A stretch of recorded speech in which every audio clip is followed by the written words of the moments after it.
আসসালামু আলাইকুম। আমি মোহাম্মদ মহিম হাসান। আমি আজকে তোমাদের ট্যাগ কোশ্চেন নিয়ে কথা বলবো। আমরা ট্যাগ কোশ্চেনের 3টা নিয়মাবলী লিখে রেখেছি, সেটা নিয়ে আমরা কথা বলবো। ট্যাগ কোশ্চেনের নিয়মাবলী: মূল সেন্টেন্স ও ট্যাগ কোশ্চেন এর মাঝে সবসময় কমা চিহ্ন ব্যবহৃত হয় এবং সর্বশেষে প্রশ্নবোধক চিহ্ন ব্যবহৃত হয়। অর্থাৎ আমাদের এইরকম প্রশ্নবোধক চিহ্ন ব্যবহৃত হবে।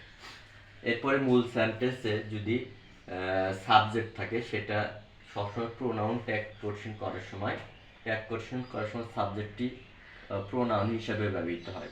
যেমন আমরা একটা সেন্টেন্স লিখে রেখেছি, করিম ক্যান ডু দিস।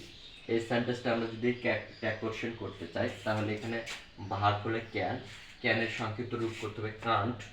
এরপরে মূল সাবজেক্ট হলে করিমের যদি প্রোনাউন করি তাহলে হবে হি।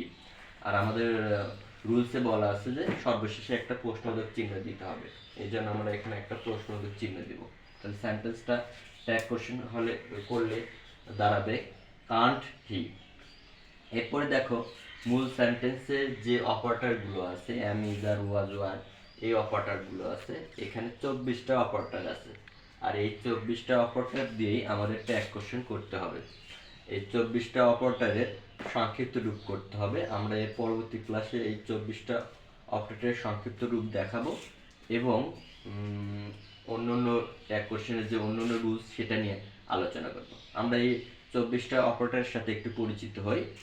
am, is, are, was, were, shall, will, should, would, have, has, had, can, could, may, might, must, ought to, do, does, did, used to, need এবং dear।